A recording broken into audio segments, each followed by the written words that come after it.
Hey everybody, it's Jason Blaha here, and today I want to talk to you guys about amino acid profiles and how they actually work, and I'm going to link you guys to some information to help you understand this a little better with different foods.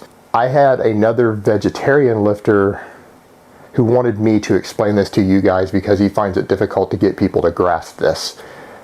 In the training world, there is this misconception that a lot of what they're calling incomplete proteins or plant source proteins actually have really terrible amino acid scores, or that they are missing completely some of the essential amino acids for muscle growth, and that's actually not true most of the time.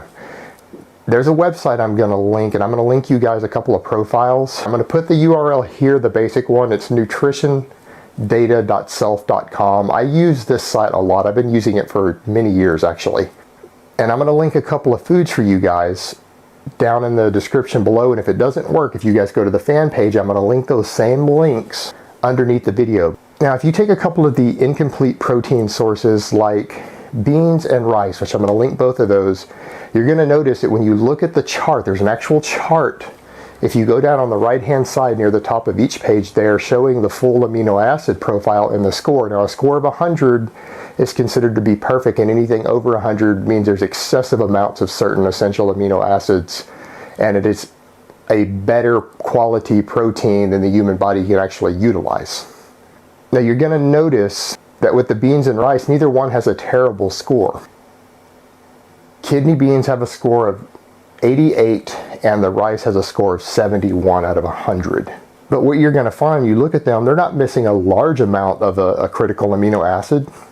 You'll notice they're sitting at like 70 to 80% of the amount of one amino acid that's short. And if it was at the full 100%, then it would have a perfect score if that one amino acid was higher. But they each have a different amino acid, so we consider beans and rice to be a complementary protein, that when they're combined together, their average amino score goes up. So if you combine beans and rice together in fairly equal amounts, usually you're going to have more bean protein than rice protein. You're going to sometimes end up with an amino acid profile up into the 90s when they're combined together, if you were to look at the full profile, because they complement each other and they both balance out that one that is lower. Therefore, you now have a protein that is, as far as the human body is concerned, up to 95% efficient.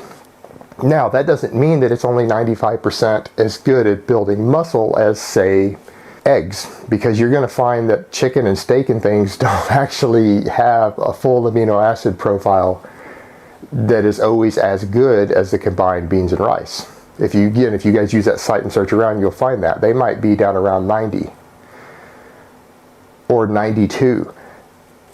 But that doesn't mean that they're not perfect for it, because that score is only for your basic metabolic functions. And once your basic metabolic functions are done, everything that is left is what your body is going to scavenge for building muscle. And it doesn't need necessarily a perfect profile. Now, people will talk a lot about leucine being critical. Well, both of those proteins that I just listed are high in leucine, so that's a non-issue. Neither one of them are low in leucine. They both have a very acceptable amount of leucine for the body's metabolic functions. It's just as good as a lot of meats are. But that doesn't mean that it's only 95 or 90% efficient at building muscle, because your body is going to look at anabolic and catabolic responses.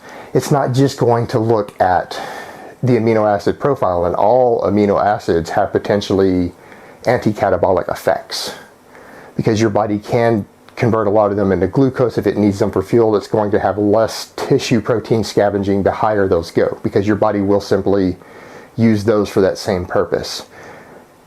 Just the various surplus amino acids. So even having a high amount of a low amino acid score can still be beneficial for sparing muscle mass, because your body is always breaking down and rebuilding muscle tissue. It's always scavenging muscle tissue, and that alone can cut the scavenging down of the tissue proteins there for extra glucose. But then again, a lot of carbs can do the exact same thing. Quantity will still trump quality, and the vast majority of us, a lot of even vegans, believe it or not, are actually consuming more protein than what top sports nutritionists say that a strength athlete needs to gain muscle at an optimal rate. that even these high figures that I put out that are supported by some data isn't actually fully supported by all members of the community. There are people who are the nutrition experts, even for NFL players and Olympic level strength athletes, whose people are winning. They're making millions. It's working for them, who will say that you can get away with as little as 1 gram of protein per kilo of body weight. So a 220-pound man only needs 100 grams of protein is what they'll tell you to build muscle mass at an appreciable rate. And it still seems to work in advanced lifters, but advanced lifters are going to gain muscle much slower than the novice. And I would say that these requirements that we put out of this 0.8 or 0.82 grams per pound of body weight is probably just for people who are making noob gains, because that's generally who most of that research has been done on. People who can make those noob gains, they can gain up to 2 pounds of muscle per month. But someone who's so advanced that they're only gaining 1 to 3 pounds of muscle per year, their protein needs are going to be dramatically lower. So again, the issue becomes with us consuming way more protein than a lot of us really need to build muscle. This again becomes a moot point. Alright guys, that's really all I have to say on that today. I hope it's been informative, and I will talk to you next time. But let me give you guys a bicep shot before I go.